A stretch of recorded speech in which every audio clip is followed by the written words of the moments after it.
রক্তের বন্যায় ভাসিয়ে এই দেশ নতুন ভাবে স্বাধীন হয়েছে। এই নতুন বাংলাদেশে, এই নতুন বিজিত বাংলাদেশে কোন স্বৈরাচার আর উৎপত্তি হতে পারবে না। আমি জীবিত থাকবো, এটা শুধুমাত্র আপনাদের দোয়া, আল্লাহর রহমত। 61 দিন মৃত্যু কথার মধ্যে প্রতিনিয়ত আমি মৃত্যুর প্রহর গুনছিলাম। যারা আমাকে বন্দী করে রেখেছিল হাসিনার ফ্যাসিবাদী শক্তির দূষররা, তাদেরকে বলতাম, আমি তোমাদের এই গোপন কুঠুরিতে আমার মৃত্যু হলে অথবা তোমরা আমাকে হত্যা করলে আমার লাশ আমার পরিবারের হাতে দিও। তারা আমাকে কোন প্রতিশ্রুতি দিত না, চুপচাপ থাকত।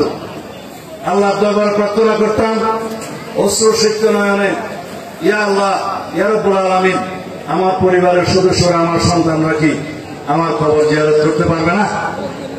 আমার লাশ কি তারা দেখবে না? আল্লাহ রাব্বুল আলামিন কবুল করেছেন। যখন বিদেশে আমাকে নির্বাসিত করা হলো, চোখ মেলে হাত মেলে একটি পাগলখানায় আমাকে ভর্তি করে দেওয়া হলো। 2 দিন তারা আমাকে পাগলের ওষুধ খাইয়েছে। তখন আমি আল্লাহর দরবারে হাত তুললাম, ইয়া আল্লাহ, তুমি কি আমাকে পাগল বানিয়ে এই দেশে বিদেশ ঘুমিয়ে নাম গোত্রহীন একটা লাশ হিসেবে দাফন করাবা?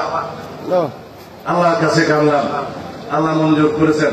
আজকে আমি আপনাদের সামনে বীরের বেশে বিজয়ী হিসেবে বাংলাদেশে প্রত্যাবর্তন করেছি।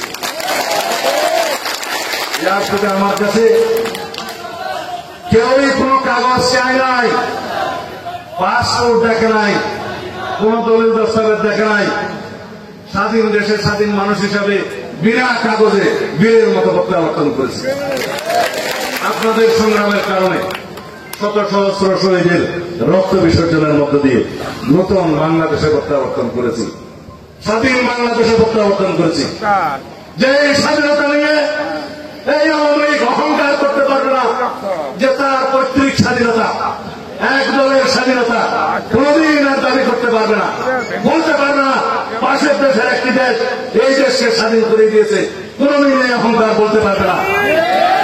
এই দেশ পুনর্বার স্বাধীন করিয়েছে আমাদের সন্তানেরা, রক্তের মধ্য দিয়ে রক্তের বন্যায় ভাসিয়ে এই দেশ নতুন ভাবে স্বাধীন হয়েছে। এই নতুন বাংলাদেশে, এই নতুন বিজিত বাংলাদেশে কোন স্বৈরাচার আর উৎপত্তি হতে পারবে না, কোন ফ্যাসিবাদের জন্ম আর এই দেশে হতে পারবে না। সুতরাং যদি আওয়ামী লীগ, যদি এই দেশের বাকশালী কোন ফ্যাসিবাদী শক্তি আবার আপনাদের সামনে রাজনীতি করতে আসে, আপনারা তাদেরকে বিতাড়ন করবেন।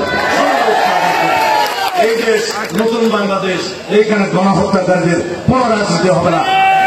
এই দেশ গণহত্যাকারীদের রাজনীতিকে প্রত্যাখ্যান করছে, তারা এই দেশে কোনোদিন রাজনীতি করতে পারবে না।